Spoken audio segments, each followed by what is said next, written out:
Assalamualaikum warahmatullahi wabarakatuh. Halo teman-teman, bapak-bapak dan seluruh mahasiswa yang saya hormati. Perkenalkan, nama saya Ainul Yakin. Gelar saya Dr. Ainul Yakin, Magister Hukum Islam. Saya mengajar di Universitas Nurul Jadid Paiton Probolinggo, yaitu di Fakultas Agama Islam dan Program Studi Hukum Keluarga atau kita kenal dengan Ahwalus Sasiyah. Adapun bidang kepakaran saya adalah hukum Islam dan hukum perdata Islam. Pada kali ini saya akan menjelaskan tentang bidang kepakaran saya di bidang hukum perdata Islam, yaitu mata kuliah yang saya ampuh pada mahasiswa semester 3. Nah, mata kuliah ini adalah mata kuliah pokok bagi mahasiswa jurusan hukum keluarga. Karena bagaimanapun mahasiswa yang mengambil jurusan hukum keluarga, maka menjadi keharusan baginya menguasai, memahami, dan mampu menghayati tentang hukum perdata Islam yang berlaku di Indonesia. Materi ini menjadi sangat penting bagi mahasiswa karena mahasiswa yang nanti lulusan dari jurusan program studi Ahwalus Sasiyah atau kita kenal dengan hukum keluarga, nanti dia diharapkan mampu memahami, menguasai, serta mampu menerapkan, mengimplementasikan tentang tema-tema, topik-topik tentang hukum perdata Islam. Sebagaimana kita ketahui bahwa hukum perdata Islam ini merupakan hukum yang mengatur tentang hak-hak dan kewajiban perorangan atau badan, yang mana setiap individu itu diatur oleh negara, yang mana hubungannya dengan individu yang lain. Adapun hal-hal yang pokok diatur dalam hukum perdata Islam yang menjadi tema-tema dalam mata kuliah ini adalah yang pertama tentang hukum perkawinan, yang kedua adalah perceraian, yang ketiga adalah hukum kewarisan, wasiat, hukum jual beli, perwakafan, syirkah, dan kemudian mudharabah. Hal-hal yang berkaitan dengan transaksi hubungan orang lain itu juga disinggung dalam hukum ekonomi atau kita disebut dengan ekonomi syariah, yaitu muamalah yang berkaitan dengan sewa menyewa, utang piutang, dan pinjam meminjam. Itu topik-topik yang dibahas dalam materi hukum perdata Islam. Berikutnya, bagaimana kemudian saya melaksanakan pembelajaran di kelas? Ada beberapa teknik dan metode yang saya lakukan dalam pembelajaran di kelas agar supaya mahasiswa mampu menghayati, memahami pelajaran dengan baik. Jadi salah satu metode yang kita lakukan adalah metode ceramah, dialog, dan diskusi. Selain metode tersebut, saya juga melakukan beberapa strategi pembelajaran yang mana kita kenal dengan strategi active learning, yang mana mahasiswa itu tidak hanya dijadikan sebagai objek, karena pendekatan yang kita lakukan dalam pembelajaran kita adalah konstruktivisme. Maka salah satu strategi yang saya lakukan dalam pembelajaran adalah bagaimana supaya mahasiswa itu bisa aktif. Di situ kita lakukan strategi yang kita kenal dengan inquiry. Nah, strategi ini lebih menekankan kepada keaktifan mahasiswa. Mahasiswa diberikan beberapa kesempatan untuk mendemonstrasikan yang berkenaan dengan materi, misalnya tentang kewarisan, misalnya tentang hukum perkawinan dan perceraian, atau praktik jual beli. Jadi ada beberapa strategi yang sekiranya mahasiswa itu bisa lebih aktif dan lebih bisa mengeksplorasikan kemampuannya di dalam kelas. Tentu saja ini tidak hanya pendekatan itu, juga kami menyampaikan beberapa strategi pembelajaran yang berbasis kasus. Nah, jadi pembelajaran ini kita gunakan dengan pendekatan kasus, misalnya kasus sengketa waris, sengketa hak anak, dan seterusnya. Jadi pada problem yang real dan relevan dalam masyarakat kemudian kita angkat dalam sebuah tema tersebut, dan mahasiswa diberi kesempatan untuk melakukan diskusi mendalam sehingga dia mampu mengeksplorasi, mampu memberikan jawaban-jawaban sesuai dengan topik yang telah dipelajari sebelumnya. Selain itu, saya juga melakukan penilaian tentunya di akhir mata kuliah ini, yang mana penilaian itu ada beberapa kriteria yang kami lakukan, sehingga dalam pembelajaran yang disampaikan tidak hanya bersifat teoretik semata, tetapi kita ingin menemukan sejauh mana kemampuan mahasiswa dalam memahami, menyerap, dan dalam menghayati mata kuliah. Oleh karena itu kami melakukan asesmen kepada mahasiswa.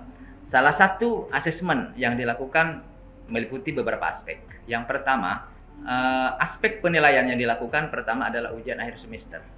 Di akhir mata kuliah kita lakukan penilaian dengan memberikan soal esai minimal 5 sampai 7 soal, yang mana soal itu berbasis analisis dan juga berbasis kasuistik. Di ujian akhir ini kami beri bobot yang cukup tinggi, yaitu 40%. Yang kedua adalah ujian tengah semester. Bobot penilaian ini cukup 20% karena materi belum tersampaikan secara utuh, baru masih beberapa topik-topik yang disampaikan. Oleh karenanya bobot dalam penilaian ini sebesar 20%. Yang ketiga adalah tugas mandiri. Tugas mandiri seperti membuat makalah, membuat PPT, kemudian menyelesaikan beberapa kasus yang itu sifatnya tugas individu dan mandiri. Di sini kami beri bobot penilaian sebesar 20%. Yang terakhir adalah keaktifan di kelas. Jadi untuk menilai mahasiswa, kami pelototi satu persatu mahasiswa mana yang aktif dan mana yang tidak aktif. Tentu mereka yang lebih aktif, mereka yang lebih menguasai di kelas, itu juga memberikan bobot penilaian tersendiri bagi saya.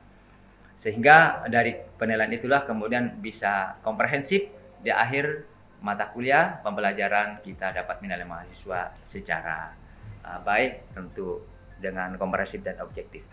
Mata kuliah hukum perdata ini sesuai dengan jurusannya, dengan program studinya, yaitu diharapkan nanti mahasiswa tidak hanya mampu secara kognitif, tetapi memiliki sikap yang jujur, kritis, teliti, kemudian bertanggung jawab, sebagaimana diharapkan dalam mata kuliah hukum perdata. Jadi orang ahli hukum di sini tentu dia harus taat kepada hukum, betul-betul teliti, cermat dalam mengamati. Itu dalam sikapnya. Yang kedua dalam pengetahuan, tentu harus memahami sistem hukum yang berlaku di dalam Indonesia. Karena di Indonesia itu memang bukan negara Islam, tetapi di Indonesia menerapkan beberapa hukum-hukum Islam yang sudah diberlakukan, bahkan diundangkan menjadi hukum positif.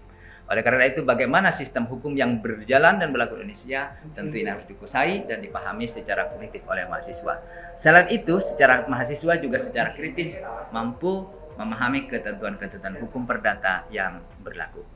Sementara, di akhir kemampuan adalah keterampilan. Keterampilan mahasiswa yang diinginkan adalah mereka mampu memetakan pada kasus hukum perdata. Nah, misalnya ini adalah hukum perdata pada aspek misalnya muamalah bidang ekonomi jual beli. Yang ini masuk hukum kewarisan. Yang ini masuk hukum hadana tentang pengasuhan anak. Yang ini tentang perceraian. Jadi mampu memetakan hukum-hukum yang berlaku di sekitar kita. Selain itu, mereka dalam memiliki keterampilan untuk memetakan, menganalisa, juga harus memiliki keahlian dalam menentukan aturan hukum yang tepat dan relevan. Karena undang-undang di Indonesia juga berkembang, selain hukum Islam yang juga sudah berkembang. Oleh karenanya, mahasiswa nantinya diharapkan setelah mengikuti mata pendidikan tuntas, mereka memiliki kemampuan baik sikap, pengetahuan maupun keterampilan yang sesuai dengan harapan. Saya pikir itu bagaimana metode pembelajaran yang kami lakukan. Ikuti setelah ini, kami juga akan memberikan cuplikan tentang pembelajaran di kelas. Warahmatullahi wabarakatuh. Waalaikumsalam warahmatullahi wabarakatuh. Apa kabar semuanya? Alhamdulillah. Alhamdulillah baik ya. Kali ini kita pertemuan yang ketiga ya. Ini membahas tentang pernikahan. Ya, pernah dengar apa itu pernikahan? Nah, pernah dengar ya? Jadi sebagaimana penjelasan sebelumnya bahwa materi kita adalah hukum perdata Islam. Hukum perdata Islam itu adalah aturan-aturan hukum yang berkaitan dengan hak dan tanggung jawab serta kewajiban masing-masing personal, baik secara individu maupun secara kelembagaan, secara badan, itu ya. Itu dalam hukum perdata. Hukum perdata Islam itu di Indonesia yang berlaku salah satunya adalah hukum perkawinan. Kaitannya dengan perkawinan tentu di dalamnya adalah perceraian, kewarisan, wakaf dan seterusnya. Topik pada kali ini adalah tentang pernikahan.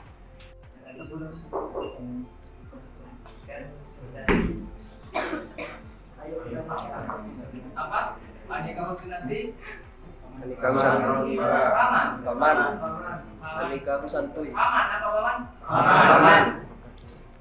Paman. Rogiba.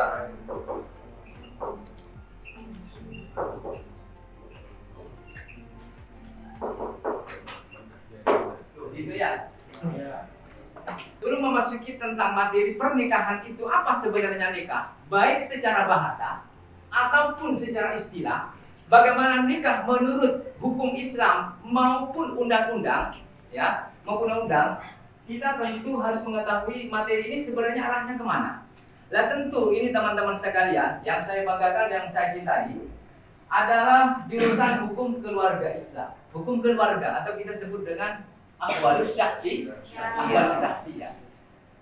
Maka yang namanya ahwalus syakhsiyah itu ini menjadi materi pokok bagi kita menguasai, memahami tentang hukum perdata khususnya di bidang pernikahan.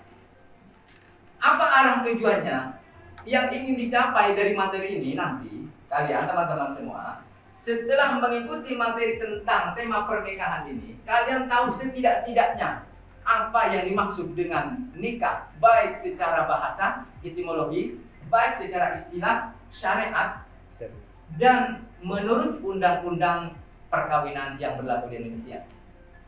Yang kedua, setidak-tidaknya mengetahui tentang apa tujuan dari nikah itu sendiri. Setelah tahu definisi, tahu tujuan nikah.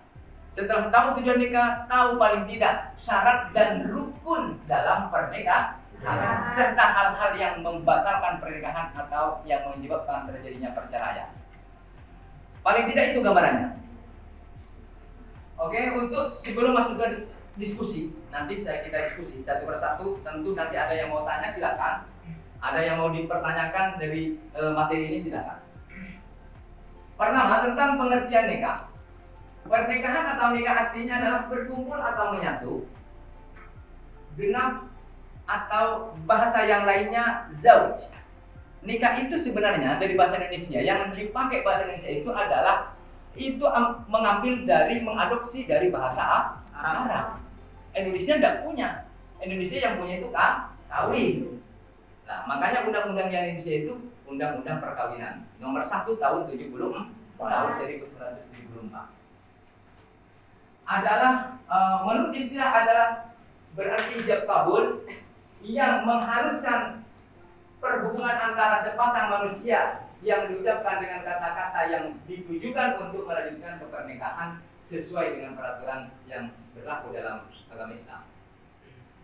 Sementara menurut pendapatnya, Zainuddin Al-Malibari mengatakan, wa syar'an aqdun yatadammanu ibahati wad'in bilafdin nikahi atau tazwiji. Nikah menurut syariat adalah suatu akad yang mengandung yang menjamin dibolehkannya watik hubungan laki-laki dan perempuan bilafdin nikahi atas wijin dengan menggunakan kalimat atau kata-kata an-nikah atau tazwijin atau tazwij. Itu secara syarat.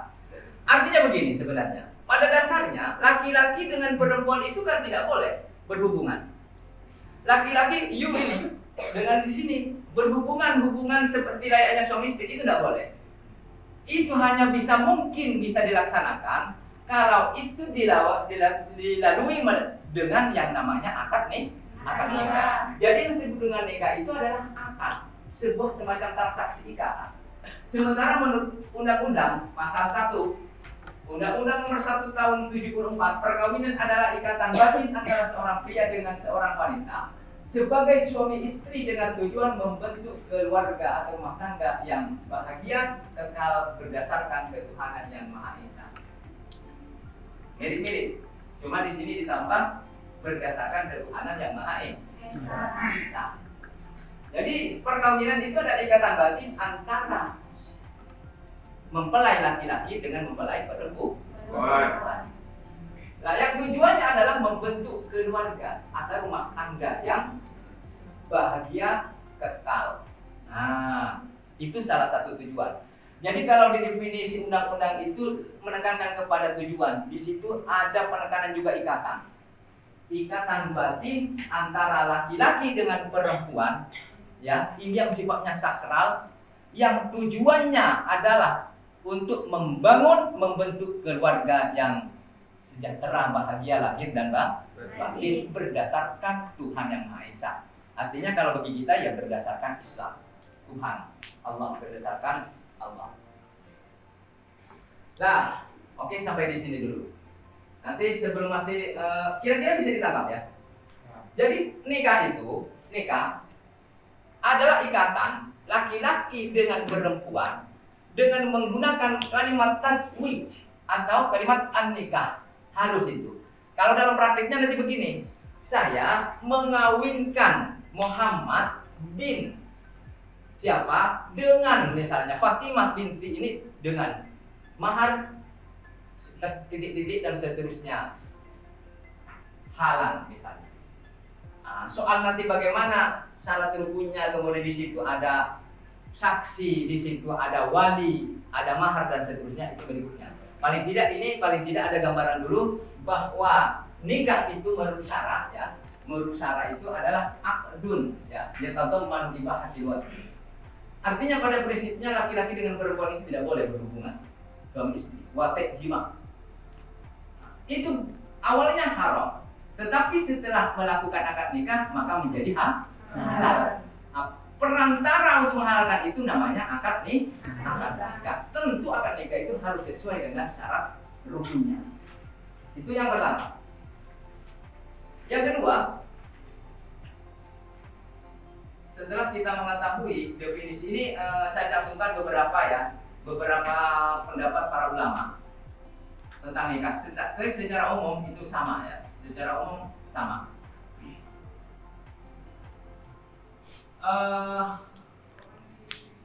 Tujuan nikah yang pertama bisa dilihat di depan, mungkin di sini silakan.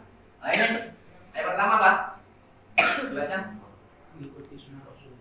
Oke, yang kedua.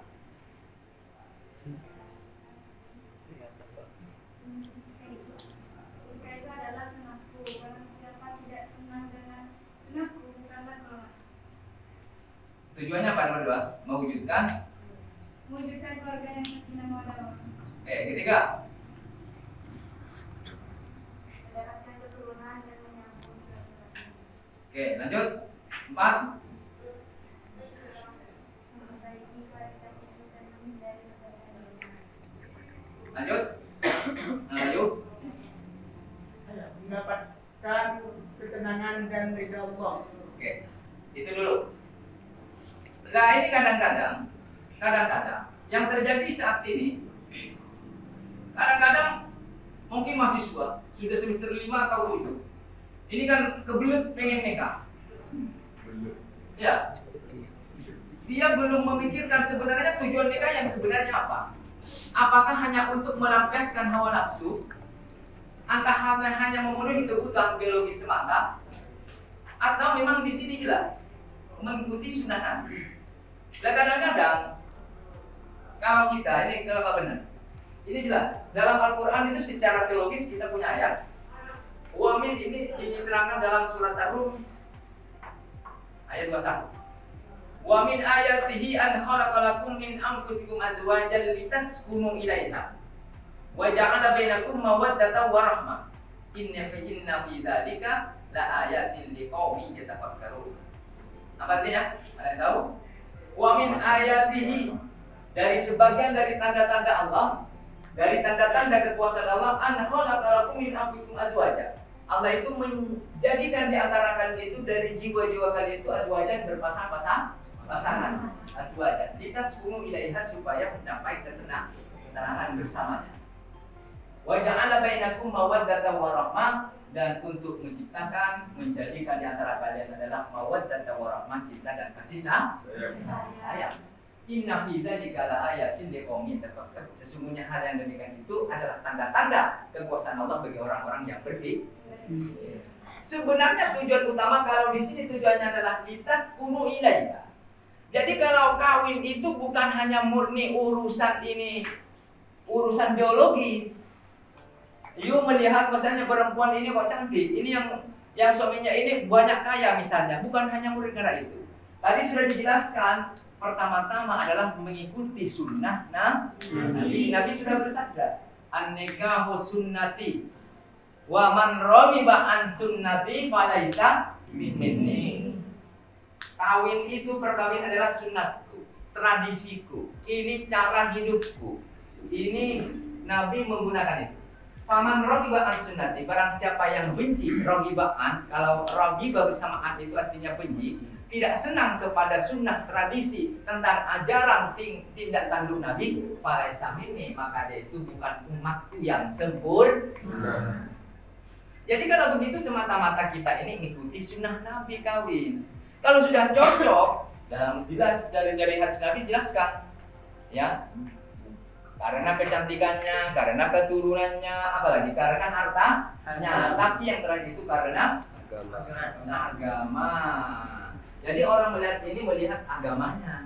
Yang laki-laki melihat yang di sini karena agama, yang di sini karena agamanya. Oh, yang namanya Fatimah ini orangnya ibadahnya bagus, keturunan orang soleh. Yang laki-laki ini orangnya santri, kemudian saya cocok. Itu yang disebut dengan mukafa'ah, kufu. Nah, sepadan maka saya kawin. Nggak lihat orangnya dia itu misalnya orang nggak punya, misalnya orang desa, orang kampung. Jangan itunya dulu. Yang penting poinnya yang genap, saya kawin lillahi ta'ala, mengikuti sunnah Nabi untuk mencapai ketenangan batin, litaskunu ilaiha. Ya tentu yang berikutnya adalah memiliki keluarga yang sakinah, mawaddah warahmah. Karena apa? Karena tidak mungkin bisa dilakukan terwujud keluarga ini dengan baik tanpa melalui proses yang baik. Kalau begitu bagaimana? Nikah itu bukan semata-mata urusan hasrat biologis, tetapi nikah adalah perbuatan ibadah. Jadi orang nikah saja sudah ibadah. Biasanya nyentuh saja ini ke perempuan dosa yang bukan mahramnya. Tapi dengan kawin dapat pahala. You misalnya cium perempuan di sini ya dosa. Tapi kalau sudah nikah dicium dapat pahala. You mau salat jamaah dengan perempuan yang bukan istrinya dosa, tapi dengan istrinya maka mendapatkan pahala. Punya anak dan seterusnya. Semuanya apa? Ketika nikah itu maka nilainya adalah bernilai ibadah. Nah, karena sesuatunya ini beribadah, maka yang semata-mata dilakukan di sini tujuannya ya kan itu adalah mengikuti sunnah Nabi untuk memperbaiki keturunan, membangun kualitas hidup yang baik, sakinah, mawaddah warahmah, dan tentu saja mendapatkan ketenangan dan ridha Allah. Jadi kalau tujuannya begini, ini kita amati dalam hasil saya observasi di lapangan ya teman-teman ya. Kalau orang misalnya menikah melihat hanya karena ganteng justru ini menjadi musibah. Nanti mau potensi selingkuh. Yang laki-laki lihat karena cantiknya, cantik itu justru nanti jadi musibah, jadi bencana dalam keluarga. Nah, kenapa? Karena tujuannya nikah, motivasinya saja sudah keliru. Tetapi kalau nikah tujuannya karena Allah, insya Allah nanti Allah yang akan melindunginya, Allah yang akan menjaga kita. Kalau begitu, ya nikah adalah ikatan yang batin, suami istri, laki-laki dengan perempuan yang sifatnya sakral, ya, yang diwujudkan melalui kata-kata tazwij, an-nikah, yang itu lillahi ta'ala. Sampai di sini saya pikir tentang paling tidak gambaran tentang definisi baik secara bahasa maupun secara istilah serta tujuan perkawinan paling tidak ini sudah tersampaikan. Barangkali ada yang mau didiskusikan. Sudah paham? Monggo. Ada yang mau ditanyakan? Silakan. Teman-teman. Silakan. Berdasarkan yang tadi Undang-Undang Pernikahan tahun 1974. Apa namanya? Definisi itu kan nikah, hubungan antara laki-laki dan wanita berdasarkan Tuhan Yang Maha Esa. Andaikan kejadiannya ada seorang laki-laki, dia bukan tidak punya agama atau disebut dengan ateis. Sedangkan yang perempuan agama Islam. Bagaimana kondisi seperti itu? Apakah termasuk definisi yang berdasarkan undang-undang? Ya, oke. Mantap, ini pertanyaannya bagus. Tepuk tangan. Ya, silakan yang mau bertanya lagi, yang dari perempuan atau yang dari yang lain. Atau tentang ayat, silakan. Silakan. Kan kalau di Islam kan tujuannya menikah itu untuk menghalalkan juga untuk mengikuti sunnah Rasul. Apakah tujuan yang lain agama juga ada pernikahan? Lalu apa tujuannya mereka menikah? Oke, terima kasih. Ada yang mau tanggapi? Tidak ada ya. Tadi disebutkan dalam undang-undang ini harus bagi kita menguasai tentang Undang-Undang Nomor 1 Tahun 74 ini. Ini undang-undang yang dikuasai teman-teman Fakultas Syariah ya, Fakultas Agama Islam jurusan Hukum Keluarga. Perkawinan adalah ikatan batin antara seorang pria dengan seorang wanita sebagai suami istri dengan tujuan membentuk keluarga rumah tangga yang bahagia dan kekal bersama Tuhan Yang Maha Esa. Lalu bagaimana kalau di Indonesia? Di Indonesia misalnya melakukan praktik pernikahan yang salah satunya itu tidak punya Tuhan, tidak punya agama, maka sah atau tidak sah? Secara tegas saya katakan tidak sah, tidak bisa. Karena di Indonesia itu negara yang berketuhanan. Semuanya warganya itu harus memiliki agama. Nah, tentu beda agama bagaimana? Juga tidak sah bagi kita Islam. Kita yang Islam, kita hanya menganggap bahwa pernikahan itu hanya sah bagi kita yang seagama, yang Islam. Kita yakin itu. Kalau ada orang Islam dan Kristen apakah sah? Tidak sah. Harus tegas tidak sah. Nah, jadi secara agama maupun secara undang-undang. Berikutnya, kalau ada orang ateis ya, ateis nikah, nah secara registrasi sudah, artinya secara registrasi saja sudah gagal dia itu. Karena mendaftar itu kan ke kantor KUA. Bagaimana dia nggak punya agama? Nah, tetapi kalau masih harus dilegalkan nantinya, orang itu ada jelas sebenarnya orang yang semacam itu mesti diislamkan dulu kalau calon suaminya misalnya Islam ya. Calon suaminya Islam, maka calon mempelai perempuannya ini Islam. Ya, jadi harus dibacakan syahadat dulu. Oh ini kok orangnya ateis tidak punya agama, ya sudah kita Islamkan dulu, suruh bersyahadat, setelah bersyahadat baru dinikahkan. Berarti waktu itu sama-sama Islam minimal. Yang kedua apa tadi? Tentang tujuan nikah dari bagi umat yang lain selain Islam. Ya tentu begini yang terpenting bagi kita ini. Ya, bahwa kita ini, maka kita disebut dengan hukum perdata Islam ini karena ini adalah menjadi dasar kita. Artinya apa? Kita yakini bahwa sumber hukum kita adalah Al-Quran dan hadis, ijma dan qiyas. Artinya apa? Bahwa secara keyakinan kita memilih Islam adalah agama yang benar. Paling benar al-Islamu ya'lu wala yu'lam alaih. Jadi Islam itu tinggi, tidak lebih tinggi. Lalu bagaimana dengan model-model pernikahan agama yang lain? Dan tentu mereka punya tujuan. Paling tidak ya sama. Samanya itu dalam arti apa? Minimal ya untuk menghalalkan antara satu dengan yang lain.